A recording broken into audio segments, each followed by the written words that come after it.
Ladies and gentlemen, welcome back to The Truth. I'm your host, the one you love the most, Niall Hessen, back with a brand new episode here on The Truth. Back once again with my brother Lucas. Lucas, how are you doing here today? Good. We got some women's basketball tournament action tonight for the Hawkeyes. Some nice blizzard conditions today. MLB show comes out next week. A lot of big things planned. So, you said that you have a blizzard expected tonight. So, I'm guessing, like, I live in Aberdeen, obviously, for those that don't know. So, it's a little different than, like, where it was in Iowa. Like, I think the storm that I've heard about in Minnesota and Iowa, like, low-key missed us. But did you get snow or are you expected to get snow? Well, we were hit like less than like Des Moines and them. They like had more snow and more blowing snow. We just like the blizzard already happened. It was just like snowing sideways. It was really annoying. It wasn't like whiteout or anything. It was just pretty annoying. Super windy.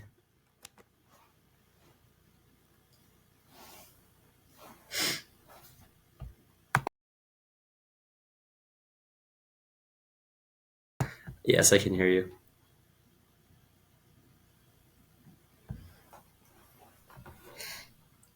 Is this making the final cut?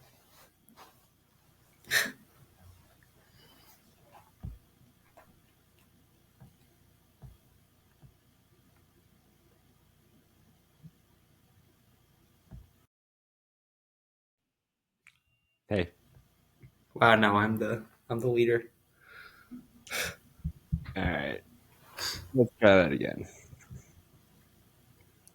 Ladies and gentlemen, welcome back to The Truth. I'm your host, the one you love the most, Niall Heston, back with a brand new episode here on The Truth. Back once again with my brother Lucas. Lucas, I mean, that's the second time in actually like 1 minute. I'm going to ask how you're doing. I accidentally hit one of my 15 cords that I have running through my microphone, somehow disconnected my microphone, disconnected everything, and ended up having to restart the recording. So, for those that didn't hear the first cut, how are you doing today?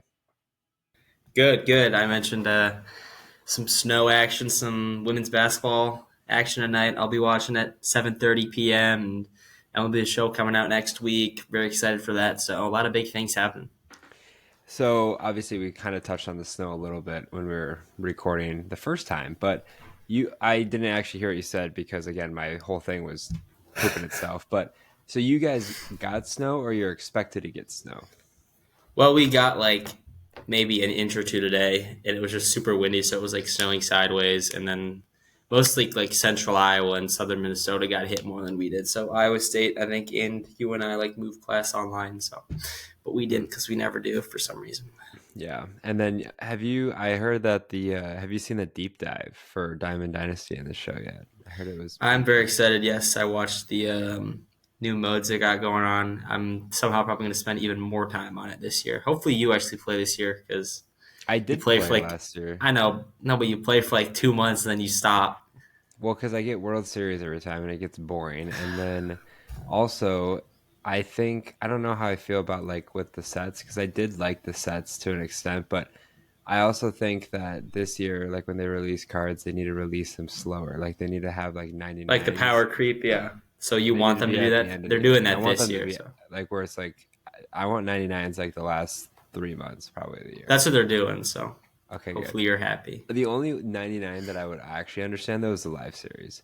That Yeah, one I that's think probably what could they'll do. be, yeah, and then everything else. Because then it's just like, and I understand people have different cards, but then like everyone eventually uses the same cards and it's a mess. But Yeah. whatever. We're not here to talk about the show, even though we just said we're here to talk about position rankings. This is our final series before we start fantasy, and I adjusted a couple of the dates just because I want to get all these out on like the last day on the 17th, just because the next day is when the Tokyo series starts. So I mean, we're less than 2 weeks away from the start of baseball season officially. I know you're pumped about that. Spring training's in full force, but today we're going to be kicking off our final series before that. And again, this is kind of like the last gash for fantasy purposes.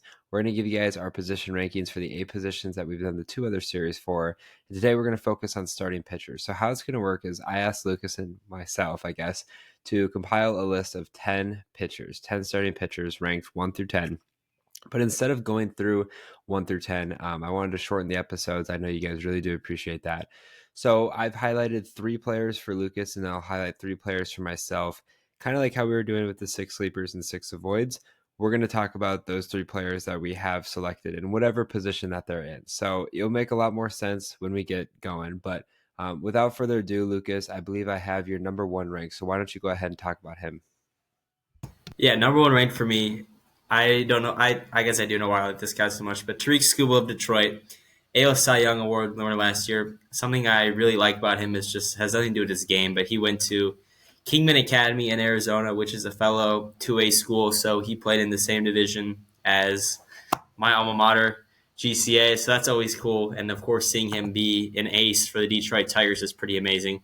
Looking at his stats last year, I mean, he was 18-4. 2.39 ERA, 192 innings pitched, 228 strikeouts, .92 WHIP, 31 games. Like you see why he was a Cy Young Award winner, and he's remotely young in terms of starting pitching. I mean, obviously you'd like him to be like 22. He's 28 years old, not too concerning. So he's at the prime of his career, and he's a left-handed pitcher. So left-handed pitchers dominating, almost like at a Chris Sale level. I believe Sale was 18-3. Heard that on the broadcast a couple days ago. But Skubal, I love his stuff. He's throwing 100 miles an hour with the fastball. And I really like his outlook and the ADP in terms of starting pitching. A lot of guys have him number 3, number 2. I'm guessing a lot of the consensus is number 1 for Paul Skeens, but I don't hate him. But again, we're not talking about him. But Skubal has really proven himself. He had a little bit of the injury bug in the early start to his career and kind of struggled, but obviously played out of his mind last year. So he's going to be the first guy I'm looking for in drafts. Yeah, Skubal's interesting. I mean, I think with starting pitchers, they're always hard to rank because they're so hit or miss. Like, I don't think anybody expected, well, maybe some people expected Tarik Skubal to be the number one starting pitcher going into this year. If you were to ask that question last year, I think a lot of people did get him at a good bang for your buck. But I mean, like the top of the boards, like you have the top pitchers, you have the veteran guys. The biggest thing is what are the actual pieces going to look like and who's going to be the guys that end up stepping up to the plate. For me, I had Tarik Skubal at number 2. I gave the edge to Paul Skeens. You know what I just realized? I've totally forgot to tell everyone our rankings, so I'll do that in a second. But I have Tarik Skubal at number 2. I still think he's going to be a stud. So while I'm on that topic, why don't I go ahead and read you the rankings? So Lucas has Tarik Skubal number 1, Paul Skeens number 2, Logan Gilbert number 3, Seattle, Corbin Burns, Arizona 4, Zach Wheeler, Philadelphia 5, Cole Ragans, Kansas City 6, Shohei Ohtani, LA Dodgers 7, Garrett Crochet, Boston 8, Chris Sale, Atlanta 9, and Dylan Cease, number 10 from San Diego.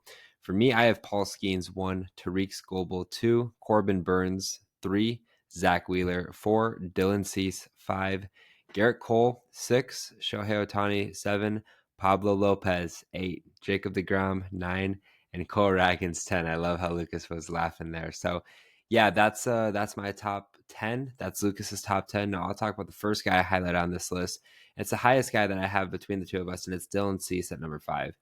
Look, I love Dylan Cease. He's one of those guys that I want to go heavy on. Unfortunately, I most likely will not be able to pick him up in our league because the guy that has him is keeping him. So that's going to suck. But Dylan Cease, I think, is poised for a big season. Obviously, last year was his first year in San Diego. Started off a little bit rocky, but picked things up towards the end. Had an ERA of 3.47, whip of 1.07, 224 Ks to 65 walks. So really good stats there. I think a lot of people are looking from that Cy Young type of stat line in 2022. 2.2 ERA, 1.11 whip in 184 innings, 227 Ks. Bottom line is the last 4 seasons, he's had 2 things happen for him. One, he's pitched in at least 32 starts. So the availability factor is huge there, especially with pitchers always seeming today to hit the shelf. On top of that, he's had 214 plus strikeouts in every one of those seasons and hasn't reached more than 189 innings pitched. So this is a guy that's going to get you a lot of Ks. Yes, his walks are up there a little bit, but I mean, I'll take that trade-off any day, especially last year, 3.4 K to walk ratio. His stuff is so lights out that his whip was still 1.07, which is really good for a starting pitcher, really good for any pitcher for that matter. So when I look at Dylan Cease right there, I think even though last year was his first year in San Diego, he's got the opportunity to be even that next step up and be a really reliable piece in that rotation, and a guy that a lot of people I feel like are drafting, but maybe not as high as they should. Consensus from rankings I've seen is have him at number 9 right now. So I think this is definitely a guy that could crack the top 5. Obviously shown his Cy Young talent. He could even crack the top 3 by season's end. All right. The second guy you highlighted I highlighted for you is the number 3 spot. Why don't you go ahead and talk about him? Yeah, I'm not sure if you remember also Dylan Cease when he threw a no hitter, and I think we were in the car together going to help We mom were. at school against the I Nationals. was pretty certain that he threw a no hitter, but I couldn't remember if he threw the no hitter or he got it broken up. But yes, you and I were together for that. When we went to Jersey Mike's and saw the mean guy, I believe. So my guy, I don't even think it was on Niles' list, is Logan Gilbert in Seattle. Look at his year last year. He was 9-12, but you have to remember Seattle had a really rough offense last year, so he didn't get you a lot of wins. But 33 games, 3.23 ERA, 208 innings pitched, 220 strikeouts, .89 WHIP. Only walked 37 guys, and this has been the story of his career. I mean, 2023, 189 strikeouts, 36 walks. 2022, 174 strikeouts, 49 walks. Like, he is giving you 180 innings in the past 3 seasons at least. So he's giving you a lot of durability, which again is also very important. And he's a guy who's really tall and lanky. Like, he's in the 100th percentile in terms of extension. So kind of like Bailey Ober, the ball is looking faster than 93, 94 miles an hour. He's getting it done. In terms of the ADP, a lot have him around the 5 range. I was just a little more high on him, and it's maybe more of a risk in terms of not risk, but like people. I don't know if they're really familiar with Logan Gilbert. I'd say if you ask like fans, Mariners number one guy, they say is Luis Castillo, who again is not bad, but I still think Gilbert is not really a household name, and I think he should be because the Mariners pitching staff is just unbelievable. I mean, Bryce Miller, Brian Wu, I mentioned him on the Sleepers podcast, Logan Gilbert, Luis Castillo. So he's going to play in a good ballpark for a good team. Hopefully the offense picks it up. But again, I don't really like to draft starting pitchers for wins because that just kind of comes and goes. I kind of draft based on stuff. So the 9-12 record doesn't scare me. I really like the 208 innings and 220 strikeouts. So that's why he is in my top 3 of starting pitching. Yeah, I'll be honest, I don't have Logan Gilbert on the list, and I know that is a little surprising to a lot of people, but I also think he is really overhyped going into the year. Not saying that he's not a good pitcher. I'm pretty sure it was him at least one point. Like he had one point like a .87 whip. Like he was just nuts, absolutely killing it. And I think a lot of people like when they think of Seattle Mariners ace, everyone's always jumping the gun saying Luis Castillo, who they traded with the Reds near the trade deadline a couple of years ago. But Logan Gilbert is one of those young and up and coming guys. I just think consensus right now at number 4, especially with a couple guys below him like Burns, Crochet, Sale, and even Reagans. I think that's just a little too high for Logan Gilbert. I would pay an appropriate price for Logan Gilbert, but again, starting pitching is so hit or miss. He could have had a great year last year and be a complete dud this year. That's kind of the path I'm thinking of, especially for as high as he's been ranked. But for my second guy that I highlighted is right next to number 5 and number 6. It's going to be Gerrit Cole. Now, I did put Gerrit Cole at number 6, and I think this is kind of a hot take because Gerrit Cole obviously is getting older, right? He's not the dominant Gerrit Cole that we saw too long ago. He's age 34. Last year, obviously, dealt with an injury. Before that, he was relatively healthy. I mean, he competed in basically every start for every season. So it was kind of uncharacteristic of him to miss games as late as he did. But honestly, as a Gerrit Cole fantasy owner, I was really worried, especially to start, because he was not able to kind of figure it out. But ended up with a 3.41 ERA and a 1.13 whip, which again, that's not what Gerrit Cole's used to doing. But you look at a lot of starting pitchers in the league, that's a pretty good stat line, especially in today's day and age. K's at 99, walks at 29. His K per walk ratio was lower than it's been since 2018, and even lower than that, 2017. But again, watching a lot of Gerrit Cole starts, it felt like he was kind of living on the corners a little bit, trying to pitch around him, around guys. I just didn't feel like he necessarily trusted his stuff. Again, coming back from injury, it could have been like a mental thing. It could have just been his inability to kind of get back in the swing of things and have a proper like build up to the start of the regular season. But anyways, that's behind him. He's feeling pretty good. He's had an overall pretty good spring training. I think he can get back to that dominant Gerrit Cole self that he was back in 2022, back in 2020 in general, 2019, 2018. Like we remember these Gerrit Cole years. And I think, again, he's one of those guys that not many people are talking about, but I always like to go for veteran guys. And Gerrit Cole has been a Cy Young winner, and he's shown time and time again that he's an absolute stud. I'm drafting him higher than where he's currently slated to go at number 12. All right, and then the final guy I highlighted for you is number 8. Yeah, last guy for me highlighted was Garrett Crochet. I know you have different opinions on him than I do, but I kind of agree with you in a little respects. Like, he's still only 25 years old. He didn't play in the minor league, so that still is a little bit of a question mark. But of course, last year he really proved himself. 32 starts, 6-12 again, played for the White Sox. Doesn't matter to me. 3.58 ERA, 146 innings pitched, 209 strikeouts, 107 WHIP. To me, I don't know. I really like Crochet, and a lot of fantasy websites do too. They have him as high as 6 or as low as 10, so he's definitely a consensus top 10 guy. The question is, where do you put him there?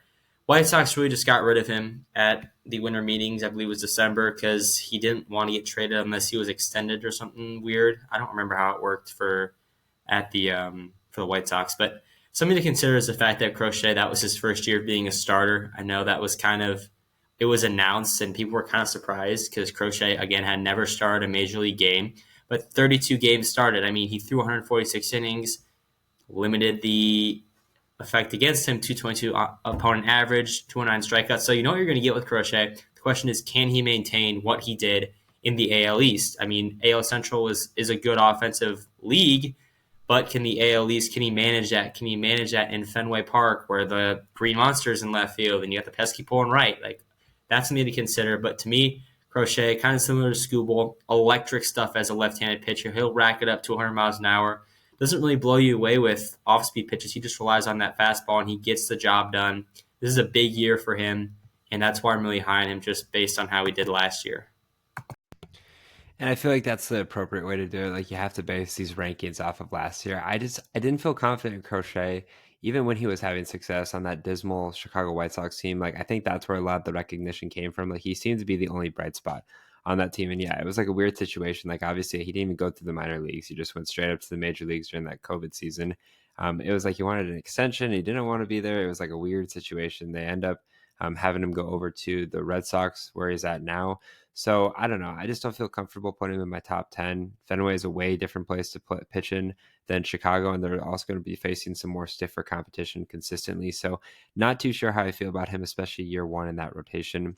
My final guy that I'm going to talk about is Shohei Ohtani. So I have Shohei Ohtani at the number 7 spot. You do as well. So we're both kind of feeling the same way about him. Talk about a Japanese theme team, specifically with starting pitching that we have here in the Dodgers. But Ohtani is coming back. There was some potential for him to pitch reports in the World Series. So he was kind of good to go than that, but he's had a full spring training, or we'll have a full spring training to get back in the swing of things here and pitch. And I mean, do I have to go over these stats? Like we all know what Shohei does. I mean, it's one thing when you see the batting stats, but then you click the tab on ESPN, you can go to pitching, and he has the exact brilliant stats on the pitching side of things. He didn't pitch obviously last year due to injury, but for the Angels had a really good time. They're pitching at the career area of 3.01, a whip of 1.08, and a K to walk ratio of 3.5. Absolutely filthy stuff. I think some people are worried about that Tommy John surgery that he had that's going to limit him, but I don't think you should be worried in the slightest. This is a guy that's a freak athlete, freak talent. He's poised for another type of Cy Young season, and I honestly would make the argument that you could push him inside the top 5, but I think the biggest reason why I hadn't put him in the top 5 was because of him coming back from Tommy John surgery, him coming back from injury, and just being a little bit skeptical. But this guy is an absolute unit. I'm curious to see how he's going to filter in that Dodgers rotation. I always feel like as a season, beginning of the season, the Dodgers have like 7-8 guys that they can throw into a rotation. Half them end up getting hurt, and then they're throwing in a bunch of younger guys as well. So never really know what it's going to look like. But I mean, obviously, Roki Sasaki, Yamamoto, Shohei Ohtani. I mean, there's a lot of weird, interesting pieces here, not to mention some of the other guys that are already in the rotation. So I think Shohei Ohtani is going to get back to that value that he's at. And even if he's slightly worse, he's still going to be better than most pitchers in the league, which is just insane to think about. The fact that he can swing it on the offensive side as well. Thank you guys for listening to another episode here on The Truth. If you guys did enjoy it, make sure you follow The Truth on Twitter, The Truth as one, to stay up to date with the latest information regarding The Truth, including podcast dates, podcast uploads, and other important information you don't want to miss. Make sure you guys also follow The Truth on Instagram and TikTok at the.tt.truth. Are you looking to find a drink that offers peak hydration, raises your energy level, speeds up your recovery, and keeps your mind sharp through focus and memory? Look no further than Acid Rainwater. I'm excited to partner with Bloodline Sports AZ and Acid Rainwater, which focuses on peak hydration and productivity while also maintaining an ecosystem-friendly product. Use code HESSON15, that's HESSON15 for 15% off every purchase. As always, I'm your host, the one you love the most, Niall Hesson, joined once again by my brother Lucas. Take care and good night.